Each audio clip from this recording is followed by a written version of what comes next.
هذا البرنامج برعاية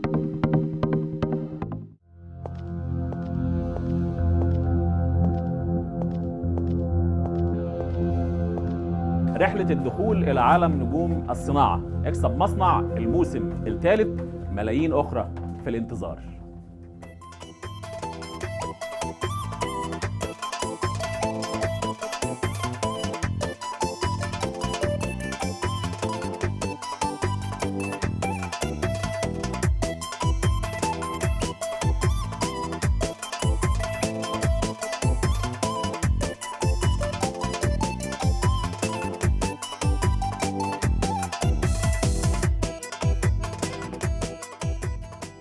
هذا البرنامج برعاية الجولة الثانية. في الجولة الثانية بيتنافس 6 من المصنعين، راس مالهم خبرة وحلم وأمل، واكسب مصنع فرصتهم، والجايزة في هذه الجولة 100,000 جنيه.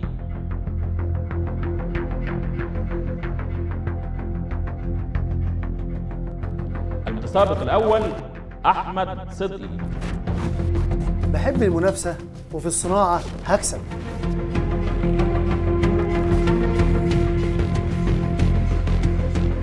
المتسابق الثاني مصطفى الغزالي. الصناعة دي لعبتنا وهكسب إن شاء الله. المتسابق الثالث أحمد إبراهيم. أنا قد التحدي وجاي عشان أكسب.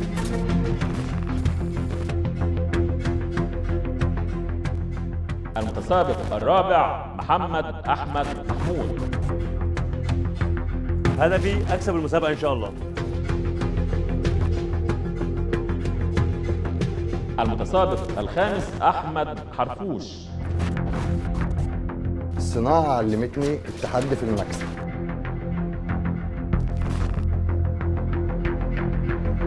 المتسابق السادس إيهاب عز الدين.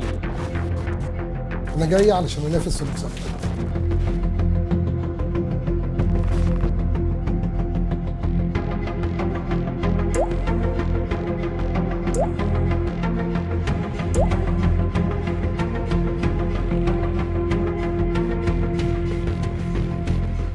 لجنة التحكيم في هذه الجولة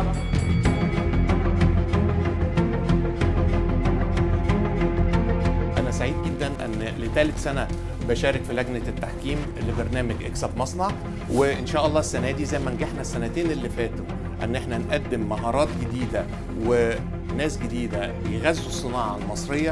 إن شاء الله السنة دي هنقدم لكم ناس جديدة وقصص نجاح جديدة.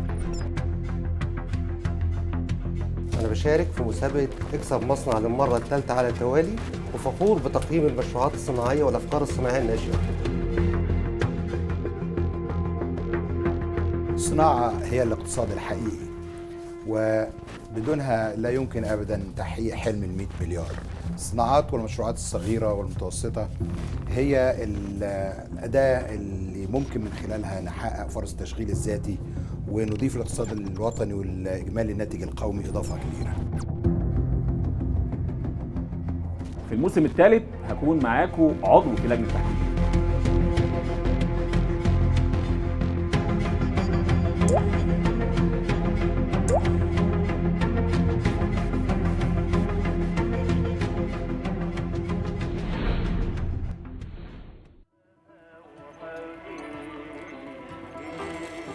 ارجع كام سنة لورا. أول ما ابتديت كان نفسك تسيب وراك إيه؟ عشرة؟ بصمة؟ سيرة حلوة في كل بيت؟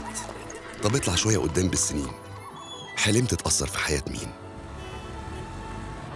ما انت الحلم اللي كان دايما سابق الزمن، وعينه على الهدف، والهدف اللي وصلك لبكرة، وبكرة اللي كمل لسنين،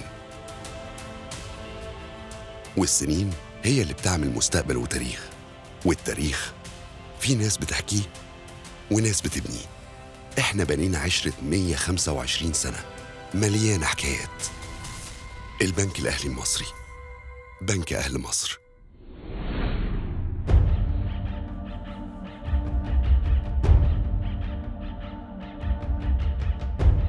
اهلا بيكم جوله جديده واكسب مصنع الموسم الثالث. النهارده حلقه مميزه جدا عن خط انتاج العطور مصطفى الغزالي. اهلا وسهلا بحضرتك. اهلا بيك يا مصطفى. اهلا وسهلا بحضرتك. وقدم بقى نفسك ومصنعك. مصطفى الغزالي، بدأت رحلتي في مجال سوق العمل من 2003، كان عندي 9 سنين.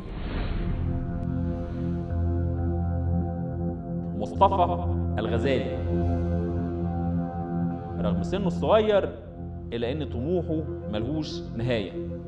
محترف صيد الأحلام الكبيرة وتحقيقها، أسس شركة لصناعة وتجارة العطور وكبرت الشركة وبدأ يتكلم عن منافسة العالم. عايز ينافس دبي اللي صادراتها في العطور بتتجاوز المليارات.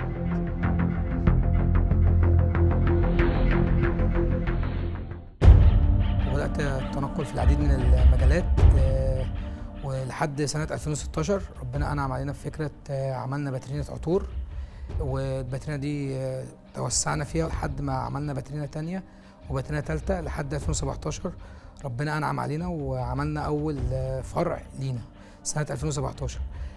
لحد 2019 طورنا الدنيا بفضل ربنا ثم مجهود الشباب اللي معانا. لحد 2019 وصلنا ل10 فروع. حتى في 2019 حصلنا على جائزة الأنف الذهبية، دي مسابقة خاصة بمجال العطور اسمها الأنف الذهبية. الحمد لله حصلنا فيها المركز أول وثالث وتاسع في نفس المسابقة بفضل الله. كنتوا داخلين بكام دور كده؟ لا احنا كنا داخلين ثلاث شباب منتجات. لا 3 شباب في لجنة زي حضراتكم بتختبرهم في مجال العطور. بفضل الله حصلنا 3 مراكز في ال10 الأوائل. جت فترة 2020 الكورونا عصفت باللي احنا عملناه كله وخسرتنا كتير جدا. في 2020 في الكورونا ربنا أنعم علينا في فكرة صنعنا الكولونيا عشان نواكب الأزمة اللي كان موجودة ساعتها. ما كانش فيه مبيعات، بس لما عملنا فكرة الكولونيا دي وصنعنا فكرة الكولونيا ربنا أنعم علينا كمطهر يعني. كمطهر حققنا منها مبيعات كويسة الحمد لله. ومن هنا جالي شغف بحب التصنيع، اللي انا اصنع منتج، وخاصه اللي احنا عندنا المنتجات الاماراتيه عامله غزو في السوق المصري، وهي مش صناعه صعبه، يعني هي مش صناعه صعبه ولا بتستاهل مكن صعب ولا لا، هي خطوط انتاج تغليف وتعبئه. فالحمد لله ربنا انعم علينا وعملنا منتج خاص بينا، وبفضل الله بفضل حقق مبيعات كويسه، وعملنا منتج تاني ومنتج تالت لحد ما بقى عندنا منتجات عديده. يعني بقى عندك كم فرع دلوقتي؟ كنت بتقول انت وصلت لعدد كبير جدا. بفضل الله احنا حاليا عندنا 11 فرع. يعني احنا عندنا الحمد لله تيم تسويق قوي جدا، سواء سوشيال ميديا او سواء ويب سايت. عندنا هيكل اداري محترم، عندنا مدير تنفيذي، مدير مالي. مساحه التصنيع بتاعتك فين ومساحتها قد ايه؟ في اسكندريه عندنا مساحه التصنيع هي زي محل كده 50 متر. ده المساحه التصنيعيه اللي احنا بدأنا بيها. فمن خلال اللي احنا شفنا الاعلان بتاع البرنامج بتاع حضراتكم، اللي انتوا حضراتكم تقدروا توفروا لنا سواء مصنع او ارض صناعيه او ناخد استشارات. يعني احنا الاستشارات دي ممكن بنروح لناس بتدينا الاستشارات دي بفلوس، فاحنا ممكن حضراتكم دي حاجه مجانا، فدي برضو مكسب لينا. فبفضل الله دلوقتي عندنا منتجات متوفره دي من مصنعنا. احنا حاليا عملنا مبيعات مثلا من بدأنا ب1000 ازازه في الشهر، بفضل الله وصلنا ل 3000 عبوه في الشهر، بمتوسط مبيعات مثلا 2 مليون جنيه سنويا. سنويا من 2 مليون ل 3 مليون جنيه.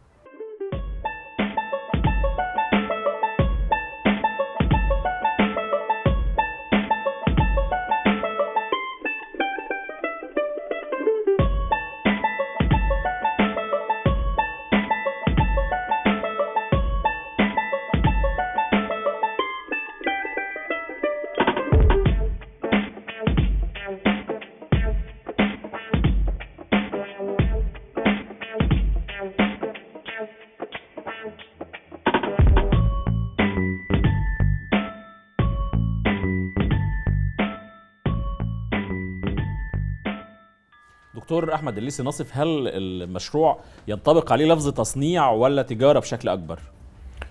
هو اعتقد جزئين بس. طبيعه مشروع العطور عموما في اي حته في العالم جزء الار&دي بتاعه بيبقى مهم جدا، لان هو في الاخر هو كله، ويبدو ان هي دي المسابقه اللي كنت دخلته فيها، هو كله بتاع في حاجه اسمها برفيوم مابينج، اللي هي الهيكل بتاع البرفيومز، وكل نوعيه من المجتمع او كل شريحه من المستهلكين بيحب انه نوع من الريحه، في الحاجات الفروت، في حاجات السويت، في حاجات وهكذا. فهي لازم الديفلوبمنت بتاعها اساسي، والحته التسويقيه يعني معلش انا مش شايف كويس، بس يعني دول منتجات مختلفه مش كده، بس انت حاططهم في ازايز متماثله. هي معظم البراندات العالميه بتعمل كده كحاجه للهويه البصريه. انت شفت العبوه بتعرف المنتج ده بتاع براند ايه، فدي حاجه بتخص التسويق شويه للهويه البصريه. تمام، انا جايز اختلف، لان عاده يعني حتى دايما في مثل في التسويق يقول لك كان في العطور كتير قوي ثمن الازازه بيبقى اغلى من العطر اللي جوه. البرزنتيشن او الشكل العام او الايدنتيتي بتفرق جامد جدا في العطر. فانا لو شفت 4 حاجات محطوطين في نفس الازازه، غالبا في دماغي كمستهلك بسيط هفترض ان هم نفس الحاجه، او هفترض ان هم قريبين قوي. التغييرات او الفروقات اللي بينهم هي اللي بتديني ان دي حاجه غير دي غير دي. حضرتك قلت لي ان انت بتعمل حوالي 3000. ايه اللي انت محتاجه عشان توصل ل10؟ هقول لحضرتك، احنا في بدايه سنه 2022 بعد ما بدانا نتعافى من الكورونا شويه، بدانا 22 جالنا اوردرات حرفيا اللي احنا نصنع للغير. يعني احنا عندنا مستهدفين تصنيع للغير. مثلا حضرتك عندك براند ملابس، انا اقدر اصنع لك عطور، بتيجي تقعد حضرتك مع الديزاينر عندنا، بتشوف الفكر اللي في دماغ حضرتك ايه، والديزاينر بيطلع لك الاشكال، واحنا بنبدا نشتغل وننفذ المنتج. ده بند. تاني بند، احنا عندنا برضو ربات منزل وانسات بتتجوز، برضو بنساعدهم، بنعمل لهم منتجات وبنديهم بوانس وعمولات كتيره عشان كمساعده ليهم. وبرضه احنا عندنا مستهدفين الصيدليات، وعندنا الجيمات برضه دول مستهدفينهم. ما ردتش على سؤالي برضه. هرد انت محتاج تعمل ايه عشان توصل ل 10000؟ هرد لحضرتك. جانا في 2022 الاستيراد منعنا بحاجه زي دي. يعني احنا ما كناش بنلاقي العبوات. هي العبوات كلها مستورده؟ الازاز هو ما فيش مصانع بكفاءه ازاز في مصر، بس الحمد لله بعلاقتنا بالمستوردين بدأنا يعني نوجههم شوية، وهم الحمد لله بياخدوا برأينا في المجال ده يعني. فبدأنا نوجههم ان هم يحطوا في بالهم حتة تصنيع الإزاز دي. هم بدأوا بكام شكل بس مش مناسب للبراند بتاعنا، يعني بدأوا بأشكال كده بس مش مناسبة للبراند بتاعنا. وكمان بفضل الله يعني أنا أقنعت بعض المستثمرين العرب جم بفضل الله فتحوا في مجال العطور هنا في مصر، ودخلوا مصر يعني مليون دولار. كانوا شغالين بقى بره في دول خليجية تانية. بفضل الله جم قعدوا معايا وأقنعتهم، وبفضل الله فتحوا، وبقى في تبادل تجاري بينا كويس، سواء في الزيوت العطرية أو سواء في الزجاج وكده. بس كزيوت عطرية عندنا مثلا دولة زي الإمارات ما عندهاش مصانع زيوت عطرية، بس تيجي تشوف حضرتك هي بتصدر قد ايه عطور، عادة تصدير مش تصنيع. يعني هي بتجيب المنتج من دوله وإزازة من دوله وتعمل منتج، وبتصدر 25 مليون دولار، 5 مليار دولار، 25 مليار دولار. ده ستراكشر مختلف عننا خالص يعني. لا خالص. ده احنا اتصدمنا لما لقينا المنتج اللي بيجي لنا من بره هو موجود عندنا في السوق، بس هو التغليف بتاعه كويس، الازازه شكلها كويس، بس فالحاجات دي عادي المستوردين بداوا يوفرها لنا. زي الازازه ده ما كانش موجود. انت حضرتك مثلا لو تفتكر محل العطور زمان، هي ازازه شكلها شعبي كده، وهو ده اللي كان موجود، ما كانش فيه الصرح ده كله. يعني دلوقتي لا، في انت ممكن في مصر فوق ال 3000 شكل ازازه وغطا معين، وحضرتك بتروح تختار يعني موجود في مصر. ايوه موجود يبقى بس المشكله مش استيراد الازاز، مش كده ولا لا؟ في 2022 كان هي دي المشكله. كله 2022. توقف يعني. واللي عنده ما يعني مش عارف ظروفه ايه، فبدا يعني يخبي شويه بقى، ما يطلعش المنتج لحد ما الدنيا بدات تفتح تاني. لكن احنا مستهدفين اشكال تانية هننزلها باسامي تانية بروايح تانية. احنا عندنا غربي، عندنا شرقي، عندنا حاجه اسمها نيش. نيش دي لسه اصدارات معموله من بيوت ازياء بره، ده بيبقى مكوناته طبيعيه وداخل فيه منتجات غاليه شويه.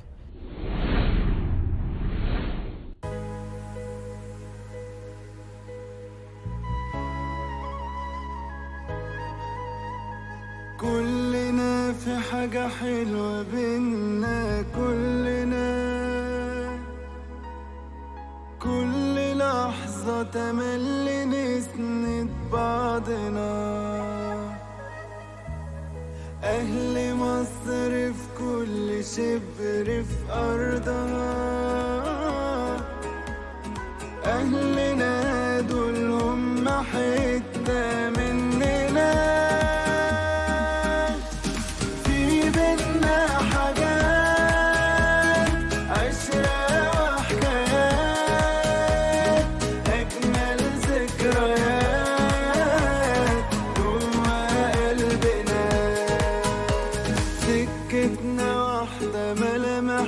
تشبه بعضها،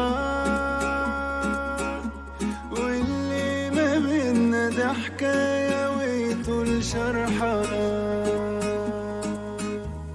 ولسه بكرة أجمل وأحلى من اللي فات، ولسه في أحلام كتير نوصل لها.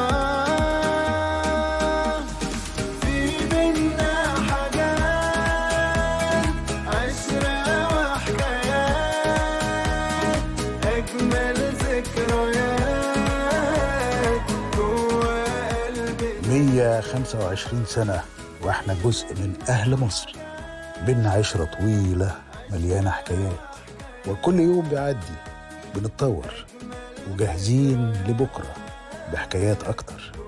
125 سنة عشرة مليانة حكايات، لأن البنك الأهلي المصري بنك أهل مصر.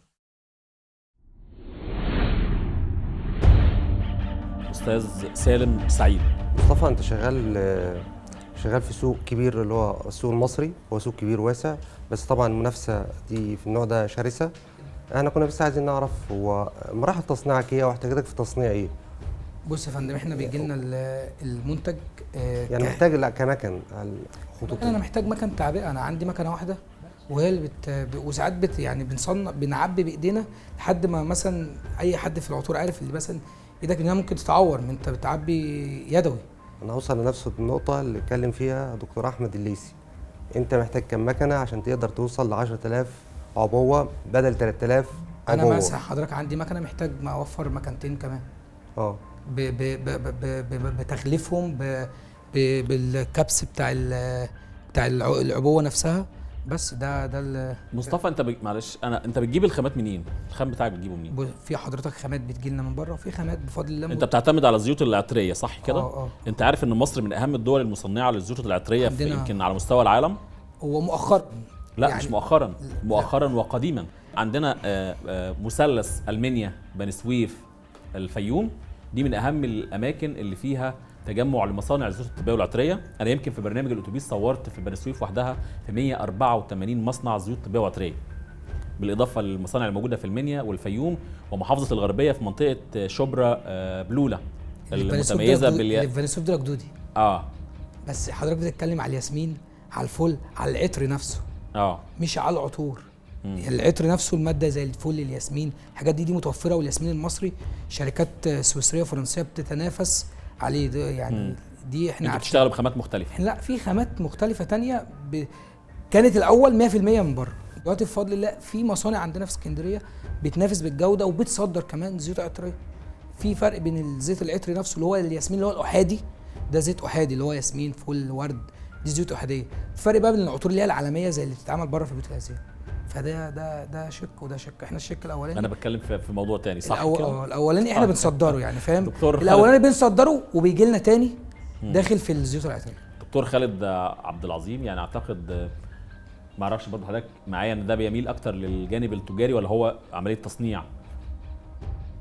هو تصنيع وتجاره في نفس الوقت، بس التصنيع محدود، لان هو في النهايه هو بيركب منتجات مصنعه عشان يضيف عليها قيمه مضافه ويطرح منتجه بيها في السوق. خوفي عليه فقط انه مساحه التميز النهارده السوشيال ميديا مليانه باعلانات الشباب اللي بيشتغلوا تركيب عطور، والجماعه اخواننا واشقائنا السوريين تواجدوا بمسميات معينه في السوق المصري، زائد ان هم احتلوا مساحه عرض في كل مول تجاري، والناس النهارده لما بتروح تاخد منتج بيحاكي براند معين بيبقى شايف فرق سعر كبير جدا، فبيبقى مبسوط بالحاجه اللي هو اشتراها من محلات التركيب. قدرته هو على ان هو يعمل براندنج. كل الفاشن اندستريز، كل الصناعات المرتبطه بالفاشن البراندنج فيها شاق جدا، لانك انت اللي سايق السوق او اللي راكب السوق. هي ماركات عالميه بتصرف على الدعايه وعلى البراندنج بليونز اوف دولارز، وبالتالي انت نجاحك مش هيبقى في فكره البراندنج قد ما هيبقى في فكره الدايفرسيفايد برودكتس، انك انت تنتج اكتر من حاجه.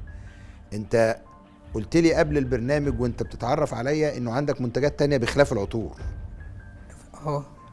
عندنا مسك طهاره، عندنا مخمريات، نازلين في رمضان بمعطر. انا بجرك على الجزئيه دي تحديدا عشان النهارده في ترند ناحيه الشرقيات بفضل الله متوفر. ناس ما كانتش بتعرف يعني ايه العود، بتستخدم العود خام مش تركيب. ايوه صح. المخمريات النهارده اصبحت عند السيدات جزئيه مهمه جدا من استخداماتهم في حاجات البودي شوب، لانه انا النهارده بنتقل من فكره العطور بس لفكره البودي شوب برودكتس والباديز بلاش.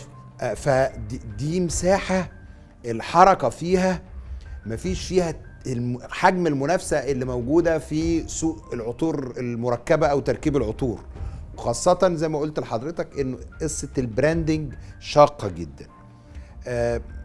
العب في الاريا دي بالتوازي مع اللي بتعمله، وحاول انك انت تنميها، لان دي اللي فيها مساحه سوق كبيره بالنسبه لك، مش هتتنافس فيها مع ماركات عالميه. هتقدر انت بالفلافرز اللي انت بتعملها تركب السوق زي ما بيقولوا، وما عندكش منافسين كبار في مجال الزيوت العطريه. السبراي كلها فيها مساحه منافسه،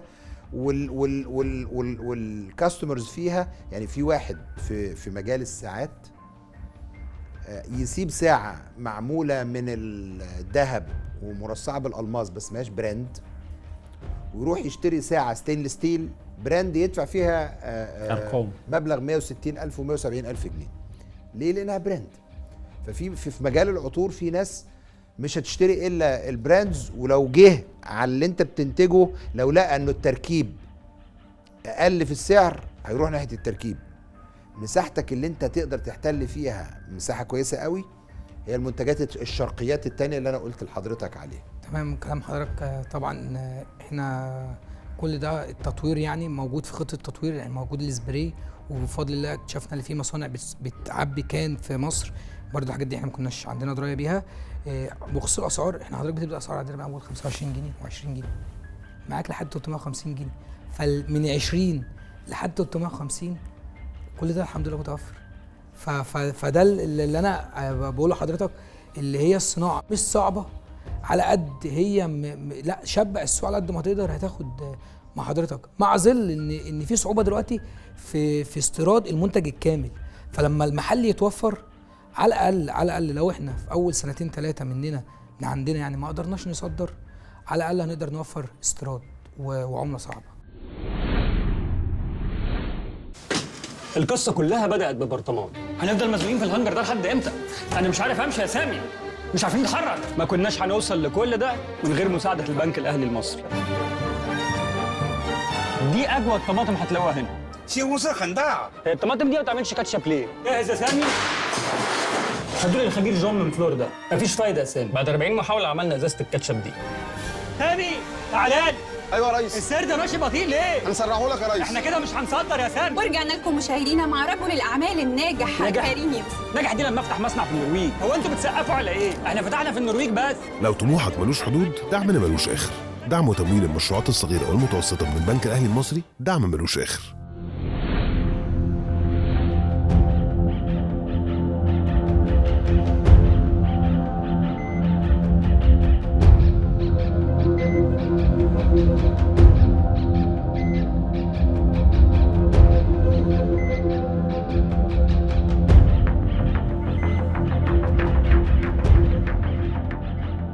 مصطفى انت عندك كام سنه؟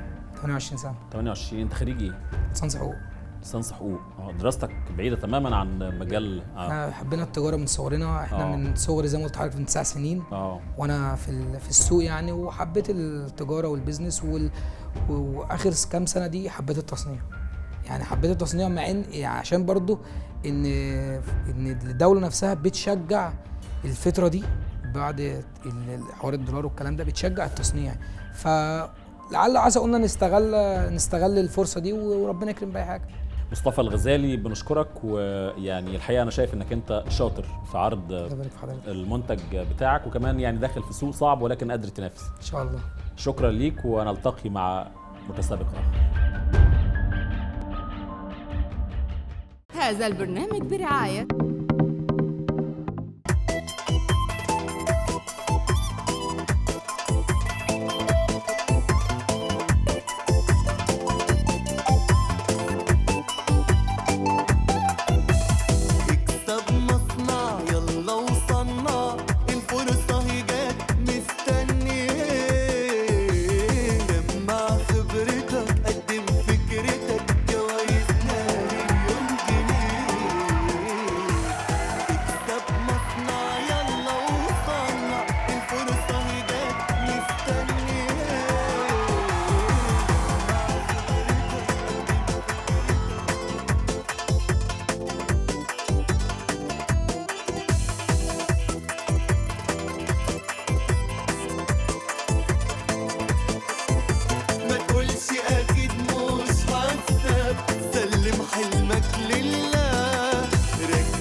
هذا البرنامج برعاية